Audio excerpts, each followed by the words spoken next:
Brawl Talk just got released and there is a lot to talk about, including of course the Brawler Moe, a ninja assassin brawler, new game modes and a whole collaboration with Spongebob. Let's start with the first Brawler Moe. Moe is actually very similar to Bonnie in some way. His main attack splits into 4 projectiles dealing small damage. His super is an underground dash that deals 1600 damage. Then at the end of the dash, he pops out of the ground causing an explosion which deals 3200, and it also knocks back enemy brawlers. After you use your super, you get to play as Moe in a drilling machine, which is literally like Draco's dragon. It's a short range attack that you can auto aim and it seems like there is a timer so the super will end eventually. Now the next brawler is a very big brawler, Kenji. I'm telling you from now, this brawler will be the next Mortis. He actually has 2 main attacks that he cycles through. The first attack is a dashing attack, kinda like Mortis. And the second attack is a very wide slash that deals 2000 damage. And now for his super, which is very broken in my opinion. When activating the super, he vanishes, meaning that you can't attack him.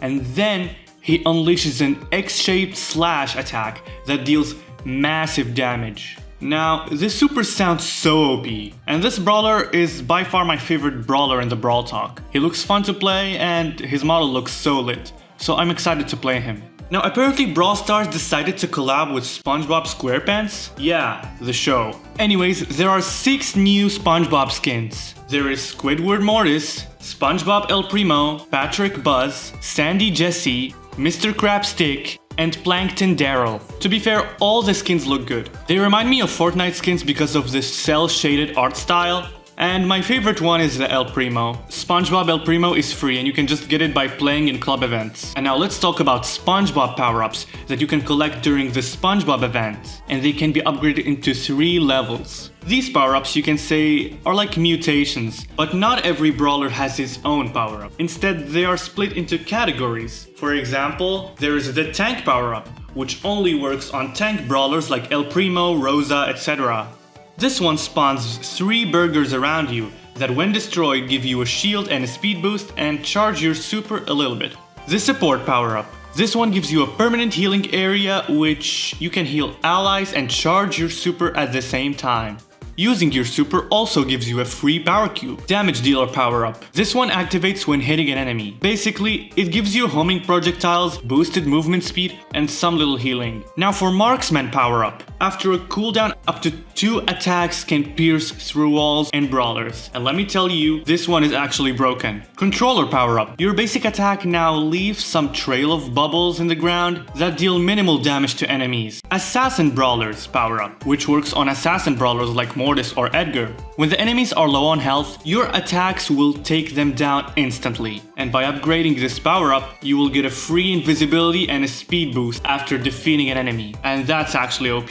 And the last power up is artillery. After a short cooldown, your main attack drops a gigantic pineapple that deals damage and leaves a damaging area on the ground. And same as mutations, these power-ups can only be used in specific game modes with the Spongebob modifier. So now I know about the power-ups, but where can I get those power-ups from? Well, you can get them from Power Meals. And where do I get Power Meals? From the Mr. Krabs shop, of course. You can access the Mr. Krabs shop from the main menu and you can find all kinds of Power Meals there. But you have to use a currency called Krusty Cash so you can get the Power Meals. And Krusty Cash can be obtained from several offers in the shop and daily wins. Yeah, when you play a SpongeBob modified game mode, you get some Krusty Cash for your first win of the day. And that includes the 2 new game modes. The first one is a 3v3 game mode called Jellyfish Catch. Basically, each team tries to get as much jellyfish as possible. But be careful, when you get hit, you lose all your jellyfish. And you must hold the jellyfish for 5 seconds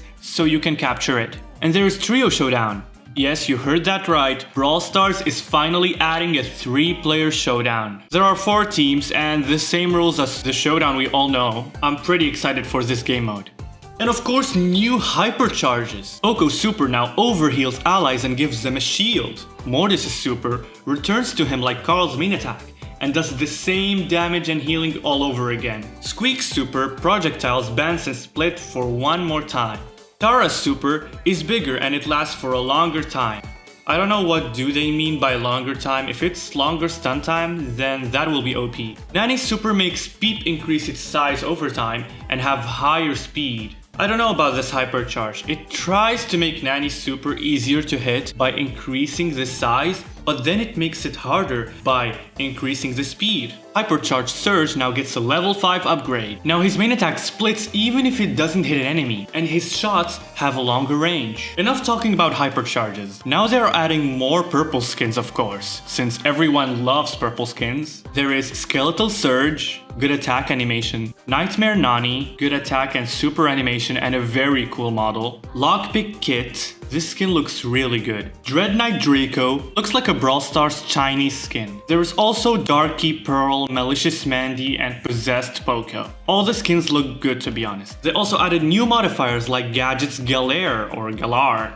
Now gadgets have unlimited charges but a 15-second cooldown. I actually want this permanent in the game. I always felt weird by how gadgets can only be used 3 times. There's also another modifier called Momentum. Basically, when hitting a brawler, you get a speed boost, and that's it. Old game modes are returning back, like Present Plunder and Payload. More zombie skins like Gruesome Gus, Decaying Dynamite, and Putrid Pam. Harvest Festival skins like Moon Guardian Crow, which is my favorite skin, Moon Guardian Hank, and Moon Guardian Chester. And even more skins like Vamprimo, I can't read anymore. And there is Red Jacket Rico, and a really cool Fang skin for the winners of the esports. And last but not least, the Supercell make winner skin Dragon Bell. And for you guys who've been asking for Brock's old haircut to be back, now it's back! For some people, this feature is worth the whole Brawl Talk. I personally like the Subway Surfer's haircut better. And finally, the Brawl Talk is over, so thank you for watching and goodbye.